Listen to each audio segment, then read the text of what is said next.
Video number 166. चला तर सुरू करूया. बघूया काय ते आजचा विषय.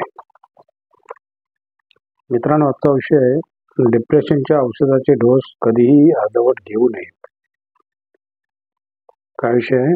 डिप्रेशनच्या औषधाचे डोस कधीही अर्धवट घेऊ नयेत. बघूया तर काय. मित्रांनो, डिप्रेशनच्या पेशंटनी औषधाचे डोस पूर्ण घ्यावेत.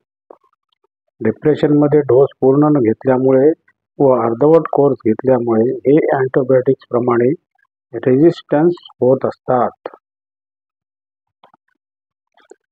यामुळे दीर्घकाळ वेगवेगळी अँटी डिप्रेसंट औषधे घेऊनही पेशंट्स बरे होऊ शकत नाहीत. मित्रांनो, लक्ष देऊन ऐका. त्यांच्यामध्ये सतत डिप्रेशनची लक्षणे टिकून राहिल्यामुळे सुसाईडचे विचार येतात. ह्याच कारणामुळे डिप्रेशनचे पेशंट सुसाईड करतात. बापरे.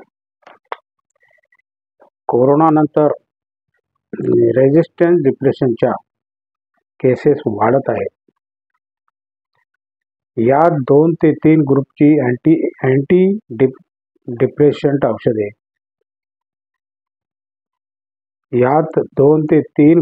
अँटी डिप्रेशंट औषधे दिल्यानंतर रिस्पॉन्स येत नाही. बापरे. याला अँटी रिफ्लेक्टरी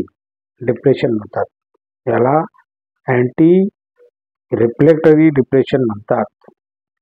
बापरे. सामान्यतः यात सेरोटोनिन हार्मोन रिॲक्टिव्ह ग्रुपची औषधे दिली जातात. ज्या पेशंटना यामुळे रिलीफ मिळत नाही त्यांना दुसऱ्या ग्रुपची औषधे दिली जातात. 100 पैकी 33 पेशंट स्टीन औषधांनी बरे होतात. 100 पैकी 33 पेशंट रोटीन औषधांनी बरे होतात. जे औषधांनी बरे होऊ शकत नाहीत त्यांच्यात रेजिस्टेंट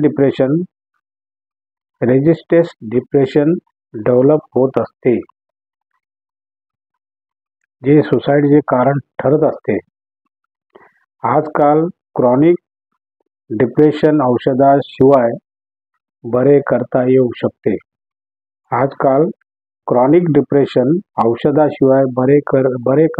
शकते. कसं ते बघूया. लोकांना आत्महत्या करण्यापासून वाचवू शकते. यासाठी डीप पीएमएस मशीनने थेरपी दिली जाते. याद्वारे पेशंटना 20 दिवसापर्यंत थेरपी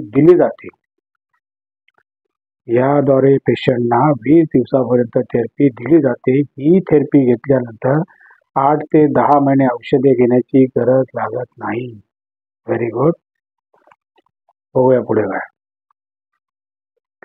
कोणामध्ये वाढते क्रॉनिक व रेजिस्टन्स डिप्रेशन? कोणामध्ये वाढते क्रॉनिक आणि रेजिस्टेंस डिप्रेशन? यात 2 कॅटेगरीचे पेशंट असतात. बघूया काय ते. एक कॅटेगरी त्या पेशंटची आहे जे औषधे घेतल्यानंतरही बरे होऊ शकत नाही. दुसरी ते सामील आहेत ज्यांना औषधे घेतल्यानंतर मळमळ, उलटी, वजन वाढणे, आत्महत्येचे विचार, झोप न येणे असे साईड इफेक्ट असतात. यामुळे ते मध्येच औषधे घेणे सोडून देतात. बापरे. त्यांच्यात रेजिस्टेंस डिप्रेशन विकसित होत जाते. बापरे. हे भयंकर आहे मित्रांनो. तरी बघा, तुम्ही डिप्रेशनच्या औषधे डोस कधीही अर्धवट सोडू नये. एक